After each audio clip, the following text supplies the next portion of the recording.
Shameless. United in the Europa League. Europa League. We tell them one time and we say Europa League. Europa. Sevilla 3, Man United 0. DJ, you were moving. I don't want to say the words, but you were pissed on stream. Yeah. Just tell me the emotions. Tell me how you would describe this game. It was piss poor, man. Like, honestly, piss poor.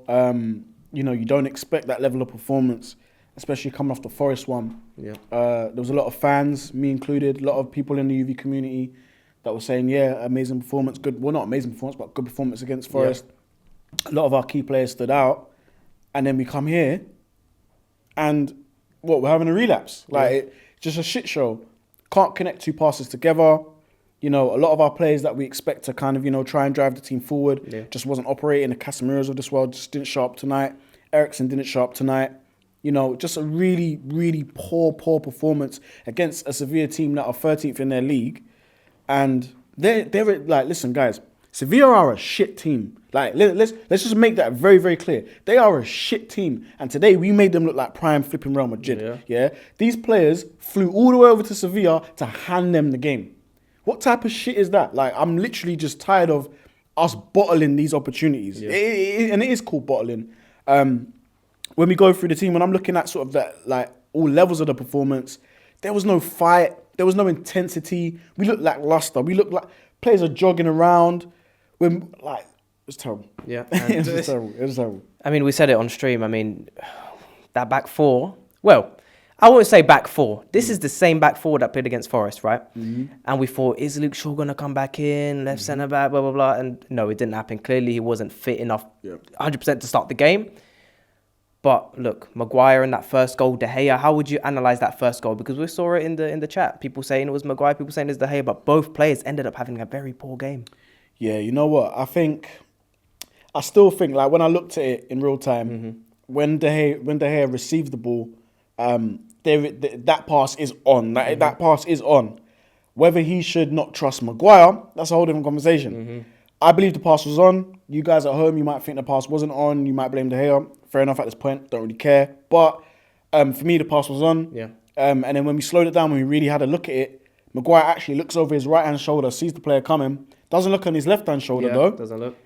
Asks for the ball, receives it, gives the ball away, they score. Maybe you want De Gea to maybe observe the pitch a bit better as well. Maybe just hit it into the corners. I did say, though, in the last game when we played Forest didn't really press us that much. And I said, Maguire looks okay now because he's not being pressed.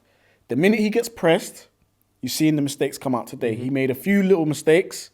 His partner Lindelof was okay, better of the two. Yeah. But again, when you have those two together, partnered with De Gea, who's looked okay this season, and he's made some really good saves, it all just goes to shit. And if your spine isn't correct, the rest of the team, that is not a good springboard for the rest of the team to go and play football. So who's at fault? Doesn't matter. It's like the Chuckle brothers back there half the time when them two play. I thought Maguire was at fault for it. And when he does things like this, it just sort of vindicates those fans that are really, you know, Maguire out of this club because he clearly cannot play to this level. He clearly has these limitations that are affecting us and losing us games. Same thing with De Gea. Look, I'm a whole snake. I was actually on the De Gea side. I said, you know what? I get we need a new keeper. I agreed with getting a new keeper. But I did say that, you know, I don't think it's a pressing thing. Right. Paolo, it's a pressing thing, bro. Yeah.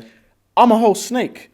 De Gea has to go. In the summer, he has to go. And I know there's a new deal and all this shit. If he ain't going, you bring a new keeper in to not force him out, but bring a new keeper in because what he did today is diabolical. Yeah? It's diabolical. Yeah, we gotta laugh, man. Rich said it the best. He said, when you do things like that, it kills the game. He killed that game today. Yeah? I didn't know that David De Gea played for Sevilla. I didn't know that. I honestly didn't know that. No. Yeah? Piss poor. You cannot have your number one goalkeeper doing that with no pressure around.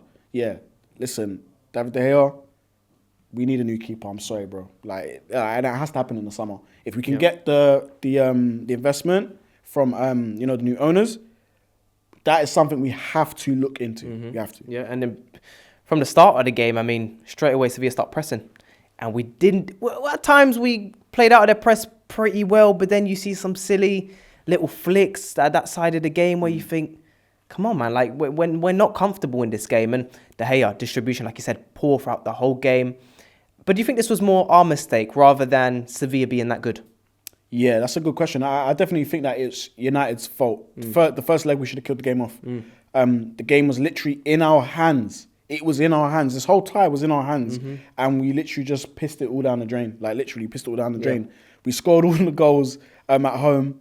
And we've come here today and not even been able to get on the score sheet against like essentially the same team. Yeah, they maybe like, I think El Nasri wasn't playing. But he was a danger man. Yeah, he was dangerous, but at the same time, we couldn't even string 2 passes together. Against Nottingham Forest, it looked great. It looked lovely, 1-touch passing, and then we come to these lot and we can't even put the ball in the back of the net. We can't even string 2 passes together.